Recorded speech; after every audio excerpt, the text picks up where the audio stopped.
9ویں ذی الحجہ کے دن کا روزہ ہے۔ 9ویں ذی الحجہ کے روزہ کے بارے میں آپ صلی اللہ علیہ وسلم کا ارشاد ہے، انی احتسب علی اللہ ان یکفر السنۃ التی قبلہ والسنۃ التی بعدہ،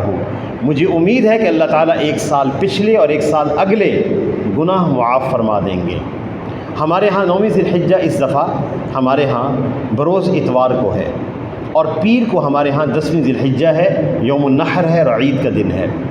ہمارے ہاں بعض اوقات میں بہت حضرات سوال کرتے رہتے ہیں کہ جناب سعودی عرب میں تو 9ویں ذی الحجہ ہفتے والے دن آ رہی ہے، اور حج کا خطبہ اور عرفہ ہفتے والے دن ہوگا، تو ہم اس دن کے اعتبار سے روزہ رکھیں گے، وہ دن کا اعتبار ہوگا، یا ہمارے ہاں پاکستان کے میقات کے اعتبار سے یا تقرر کے اعتبار سے اس کا اعتبار ہوگا؟ یاد رکھیے گا کہ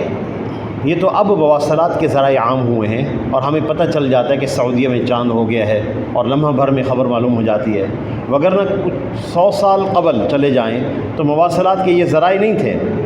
تو ہمیں کوئی خبر جو معلوم ہوتی تو مہینے کے بعد معلوم ہوتی تھی۔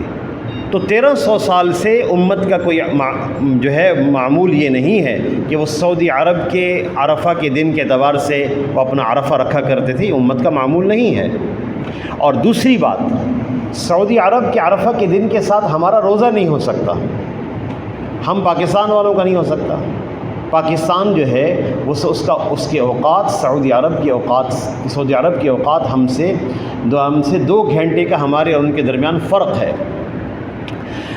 ہم مشرق کی طرف پہلے ہیں، ہمارے اور ان کے درمیان 2 گھنٹے کا فرق ہے، یعنی جس وقت ہم سحری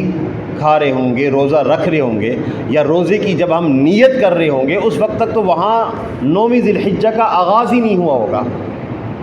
اور جب ہم افطار کر رہے ہوں گے تو وہاں 9ویں ذی الحجہ کا اختتام نہیں ہوا ہوگا۔ تو کیسے ہو سکتا ہے کہ ہم سعودی عرب کے ساتھ اس کی مطابقت کر پائیں؟ اور جو مشرق بعیدہ کے ممالک ہیں ان کے ہاں تو 4 گھنٹے کا فرق ہے، اور پھر مغرب کی طرف چلے جائیں 7 سے 10 گھنٹے کا فرق ہے، لہٰذا سعودی کے ساتھ ہم روزہ نہیں رکھ سکتے، نہ ہی عرفہ کا دن ان کے ساتھ جوڑ سکتے ہیں۔ لہٰذا ہمارے ہاں جو عرفہ کی تاریخ بنتی ہے وہ وہی بنتی ہے جو ایک لوگوں نے چاند دیکھا اور اس پر ہمارا اعتبار ہے اس رؤیت ہلال پر، تو الحمدللہ وہ اس اعتبار سے ہمارے ایام چل رہے ہیں۔ تو ہمارے ہاں 9ویں ذی الحجہ جو ہے وہ بروز اتوار کو ہے۔ اور باقی عام ایام کے روزوں کے بارے میں حدیث میں واضح آتا ہے، 1 ذی الحجہ سے لے کر کہ آپ صلی اللہ علیہ وسلم کے ارشاد ہے کہ یعدل صیام کل یوم منہا